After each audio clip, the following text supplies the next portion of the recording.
ಕರ್ನಾಟಕ ಸರ್ಕಾರ ನನ್ನ ಮೇಲೆ ಒಂದು ರಿವೆಂಜ್ ಪಾಲಿಟಿಕ್ಸ್ ಅನ್ನು ಮಾಡುವಂತ ದೃಷ್ಟಿಯಿಂದ ಸುಳ್ಳೊಂದು FIR ಅನ್ನು ದಾಖಲು ಮಾಡಿಸುವಂತ ಪ್ರಯತ್ನ ಮಾಡಿದ್ರು.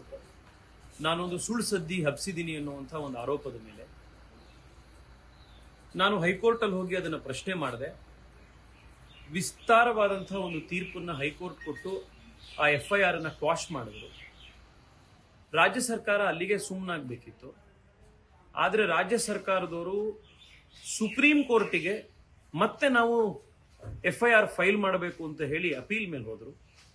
ನಿನ್ನೆ ಸುಪ್ರೀಂ ಕೋರ್ಟು ರಾಜ್ಯ ಸರ್ಕಾರಕ್ಕೆ ಛೀಮಾರಿ ಹಾಕಿ ರಾಜ್ಯ ಸರ್ಕಾರಕ್ಕೆ ಒಂದು ರೀತಿ ಕಪೋಳ ಮೋಕ್ಷ ಕೊಟ್ಟು ಕೇಸನ್ನು ಡಿಸ್ಮಿಸ್ ಮಾಡೋದಷ್ಟೇ ಅಲ್ಲದೆ ರಾಜ್ಯ ಸರ್ಕಾರದ ಮೇಲೆ ದಂಡವನ್ನು ಕೂಡ ವಿಧಿಸಿದ್ದಾರೆ. ನಿಮ್ಮ ರಾಜಕೀಯ ಜಗಳಾಟವನ್ನ ಕೋರ್ಟ್ನ ಒಳಗಡೆ ತೆಗೆದುಕೊಂಡು ಬರಬೇಡಿ, ನೀವು ರಾಜಕೀಯವನ್ನ ಕಾನೂನು ವ್ಯವಸ್ಥೆಗಳನ್ನು ಬಳಸಿ ಮಾಡ್ಲಿಕ್ಕೆ ಹೋಗಬೇಡಿ, ದುರ್ಬಳಕೆ ಮಾಡಬೇಡಿ ಅನ್ನುವಂಥ ವಾರ್ನಿಂಗ್ ಕೂಡ ಕೊಟ್ಟಿದ್ದಾರೆ. ನಾನು ಕಾಂಗ್ರೆಸ್ನ ನಾಯಕರಿಗೆ, ಕಾಂಗ್ರೆಸ್ ಪಾರ್ಟಿಯವರಿಗೆ ಹೇಳಲಿಕ್ಕೆ ಇಚ್ಛೆ ಪಡೋದು, ನಿಮಗೆ ತಾಕತ್ತಿದ್ರೆ ರಾಜಕೀಯ ಷಡ್ಯಂತ್ರ ಮಾಡೋದನ್ನ ಬಿಟ್ಟು, ಸಂಸ್ಥೆಗಳನ್ನ ದುರ್ಬಳಕೆ ಮಾಡೋದನ್ನ ಬಿಟ್ಟು ನೇರವಾಗಿ ರಾಜಕೀಯ ಜಿದ್ದಾಜಿದ್ದಿಗೆ ಬನ್ನಿ. ಜನರು ಮಧ್ಯದಲ್ಲಿ ಹೋಗಿ ಹೋರಾಟ ಮಾಡೋಣ. ಕಾಂಗ್ರೆಸ್ನವರು, ಕಾಂಗ್ರೆಸ್ ಸರ್ಕಾರ ಈಗಲಾದ್ರೂ ಇದನ್ನು ಅರ್ಥ ಮಾಡ್ಕೊಳ್ಳಿ ಅಂತ ಹೇಳಿ ನಾನು ಆಗ್ರಹ ಮಾಡ್ತಾ ಇದ್ದೀನಿ. ಕರ್ನಾಟಕ ಸರ್ಕಾರ ನನ್ನ ಮೇಲೆ ಒಂದು ರಿವೆಂಜ್ ಪಾಲಿಟಿಕ್ಸ್ ಅನ್ನ ಮಾಡುವಂತ ದೃಷ್ಟಿಯಿಂದ ಸುಳ್ಳೊಂದು FIR ಅನ್ನು ದಾಖಲು ಮಾಡಿಸುವಂತ ಪ್ರಯತ್ನ ಮಾಡಿದ್ರು. ನಾನೊಂದು ಸುಳ್ಳು ಸದ್ದಿ ಹಬ್ಸಿದ್ದೀನಿ ಅನ್ನುವಂತ ಒಂದು ಆರೋಪದ ಮೇಲೆ ನಾನು ಹೈಕೋರ್ಟ್ ಅಲ್ಲಿ ಹೋಗಿ ಅದನ್ನು ಪ್ರಶ್ನೆ ಮಾಡಿದೆ.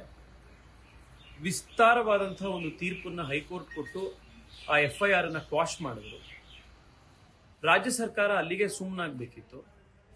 ಆದರೆ ರಾಜ್ಯ ಸರ್ಕಾರದವರು ಸುಪ್ರೀಂ ಕೋರ್ಟಿಗೆ ಮತ್ತೆ ನಾವು FIR ಫೈಲ್ ಮಾಡಬೇಕು ಅಂತ ಹೇಳಿ ಅಪೀಲ್ ಮೇಲೆ ಹೋದ್ರು.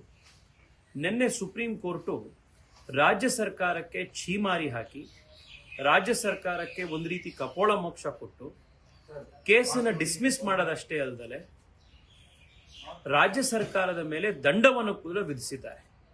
ನಿಮ್ಮ ರಾಜಕೀಯ ಜಗಳಾಟವನ್ನ ಕೋರ್ಟ್ನ ಒಳಗಡೆ ತೆಗೆದುಕೊಂಡು ಬರಬೇಡಿ, ನೀವು ರಾಜಕೀಯವನ್ನ ಕಾನೂನು ವ್ಯವಸ್ಥೆಗಳನ್ನು ಬಳಸಿ ಮಾಡ್ಲಿಕ್ಕೆ ಹೋಗಬೇಡಿ, ದುರ್ಬಳಕೆ ಮಾಡಬೇಡಿ ಅನ್ನುವಂಥ ವಾರ್ನಿಂಗ್ ಕೂಡ ಕೊಟ್ಟಿದ್ದಾರೆ.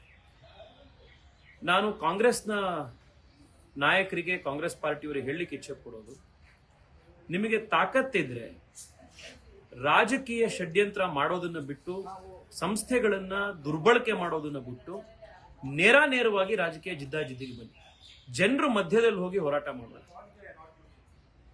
ಕಾಂಗ್ರೆಸ್ನವರು, ಕಾಂಗ್ರೆಸ್ ಸರ್ಕಾರ ಈಗಲಾದ್ರೂ ಇದನ್ನು ಅರ್ಥ ಮಾಡ್ಕೊಳ್ಳಿ ಅಂತ ಹೇಳಿ ನಾನು ಆಗ್ರಹ ಮಾಡ್ತಾ ಇದ್ದೀನಿ.